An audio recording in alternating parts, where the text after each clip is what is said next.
पूत सपूत तो की धन संचय और पूत कपूत तो की धन संचय। बेटा सपूत होगा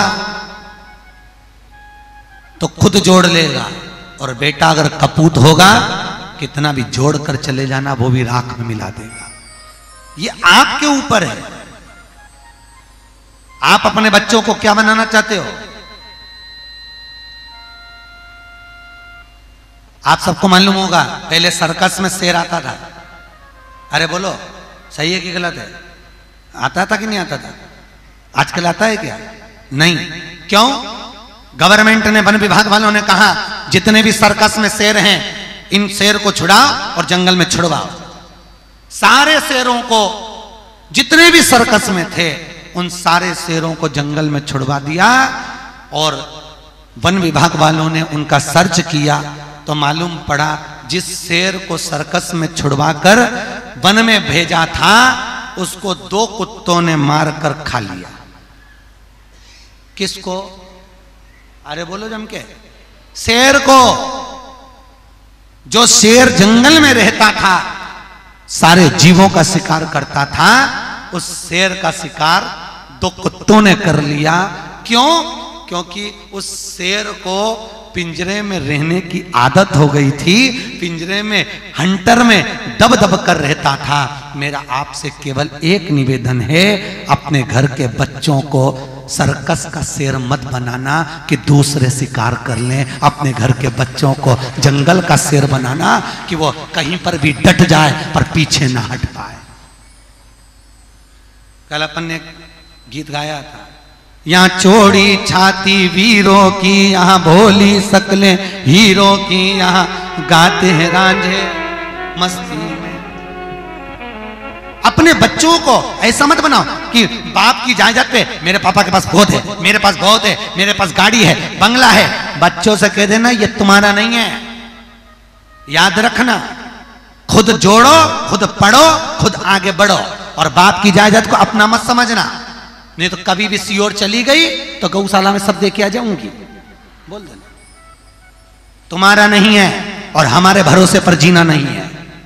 अपने घर के बच्चों को पिंजरे का शेर नहीं बनाना कि उनको बता दिया हमारे पास इतना है, गाड़ी है, बंगला है, प्लाट है, जमीन है, बहुत है, अरे बहुत है, हमारी जिंदगी तो निकल जाएगी। बच्चों ने सोच लिया। आज के लड़के यही सोचते हैं, इसलिए तो बाप के पास में इतना छोटा सा मोबाइल होता है और घर के छोटे छोटे बच्चे के पास व्हाट्सएप चलाने वाला मोबाइल होता है। अगर बच्चों को मालूम होता कि मेरे बाप के पास कुछ नहीं है तो बच्चे की हिम्मत नहीं होती कि पापा से कहता पापा मुझे 10,000 का मोबाइल दिला दे, पापा मुझे 15,000 का मोबाइल दिला दे। क्योंकि बच्चों को मालूम है हमारा पिता कंजूस है, जोड़ जोड़ के रख रहा है, आएगा तो हमारी काम कुछ भी हो। और बापों से निवेदन है कि 2 रोटी बिना घी की खाने की जगह प्रेम से खाओ, क्योंकि ये तुम्हारी औलाद तुमको 2 रोटी देने वाली नहीं है बुढ़ापे में। होशियार रह कर रहना। और खूब पढ़ाओ बच्चों को, मना नहीं है, बट बच्चों को डॉक्टर बनाओ, इंजीनियर बनाओ, सब कुछ बनाओ। आज के जमाने में होड़ लगी है मेरे बच्चे को मैं डॉक्टर बनाऊंगी, सीए बनाऊंगी, ये बनाऊंगी, वो बनाऊंगी। खूब बनाओ बच्चों को, पर सबसे पहले बच्चों को संस्कारित बनाना। क्योंकि हमने कई घरों के बच्चों को देखा कि डॉक्टर बनने के बाद भी घर में मां तड़प तड़प के मरती है और घर का बेटा अपना कमरा छोड़कर नहीं आता है। बच्चों को देखा, संस्कार नहीं है ना। डॉक्टर तो बनाया, इंजीनियर तो बनाया, तुमने बच्चों को सीए तो बनाया, सब कुछ बनाया, और एक होड़ मेरा बच्चा पढ़ जाए, लिख जाए। और बच्चा फिर तो वो सुरेंद्र शर्मा क्या गलत किया?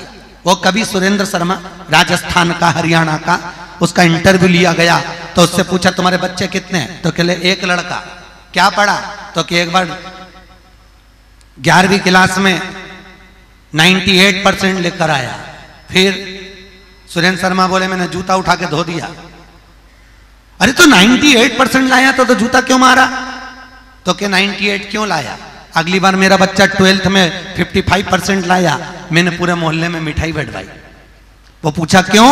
कहने लगे मेरा बेटा अगर 98% लाता रहता, खूब आगे बढ़ता रहता, तो एक दिन मुझे छोड़कर मुंबई या पूना या बेंगलोर सर्विस करने भाग जाता। औलाद मैंने अपने लिए पैदा करी कि दूसरे के लिए पैदा करी?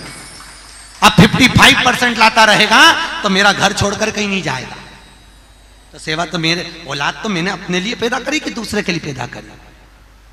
होड़ लगाकर मेरा बच्चा खूब पढ़े, आगे बढ़े, बढ़ाओ, खूब पढ़ाओ, खूब पढ़ाओ, पर उसके साथ में बच्चों को संस्कारित बनाओ।